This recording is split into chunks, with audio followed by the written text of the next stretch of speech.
Can you blow my whistle, baby, let me know. Girl, I'm gonna show you how to do it, and we start real slow. You just put your lips together and you come real close. Can you blow my whistle, baby? Hi! Kasama ko ngayon ang isa sa ating mga top 15 protege, si Ruru Madrid of Team Mindanao. Hi, Ruru! Hello po, Balita Miss ko, Maxine. ikaw ngayon sa top 15 na proteges natin ang may pinakamaraming Twitter followers. Yes. Ano masasabi mo? Masaya po ako dahil ako po yung nasabing pinakamaraming followers. And sana patuloy nyo po ako supportahan kahit na ganon. Paminsan napapasali ako sa bottom 2 last week napasali ako. Pero patuloy nyo po ako sinuportahan. And kayo po talaga yung ginagawa ko inspirasyon para po dito. Anong feeling mo nung napasali ka sa bottom 2? Ano yung pakiramdam? Nung una po talaga, syempre masakit kasi feeling ko hindi ko po nagawa yung best ko. Pero yung nabasa ko po yung mga nag-tweet sa akin, sabi nila, ang ganda daw po ng ginawa ko and susuportahan po nila ako kahit... Nakakatulong talaga ang mga tweets nila sa Yes, opo. Positive feedback. Wow. Yes. So ngayon, after mo napasali sa bottom 2, ano yung sinabi mo sa sarili mo nung na-save ka at talagang sinabi mo ba na magpupursig ka? Ano yung mga ginawa mong internalizations? Ano ba? Ayun, sinabi ko talaga na magpupursige ako kasi maraming umaasa sa akin na dapat ako yung manalo dito. Yung mga fans ko, sinasabi nila na dapat ako yung manalo.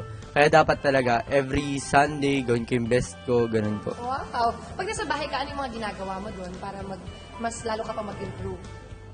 Hindi ako nagiging dead kid doon. Nagiging masipag po doon. Parang naghugas po akong ganun. And paminsan po, nagkakantahan kami. And ano po, nagiging totoo lang po ako sa sarili ko dun po sa loob. Ano bang favorite mong gawin? Acting, singing, dancing? Ano po talaga, acting po talaga. Acting, Yes. wow. So, how was it working with Miss Maricel Soriano? Syempre po, nung una nakaka-starstruck nung unang kita ko sa kanya. Pero, ayun nga po, mabait po siya dahil dapat may sampal scene, gano'n.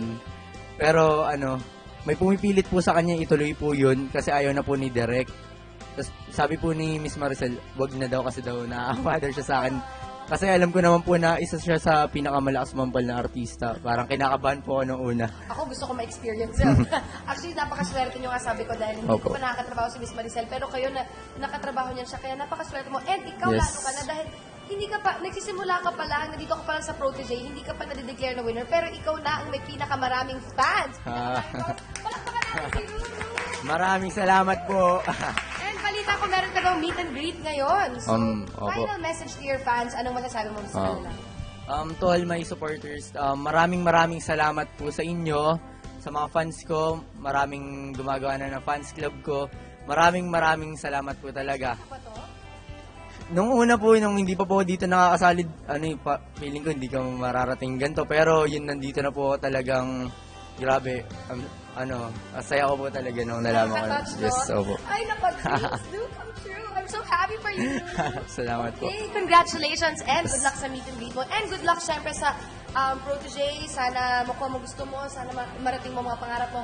Congratulations, Ruru, for having the most number of followers. Salamat. Yay!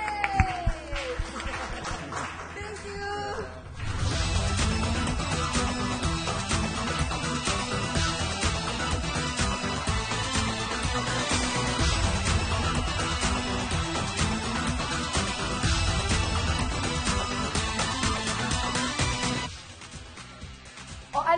Kailangan ba palagi nalang pancit? Di pwedeng carbonara, lasagna, birthday spaghetti, pupanesca. Pancit yan. Nay! Nay, pakanton ka naman, oh. Nay, pancit. Pa-share pa like.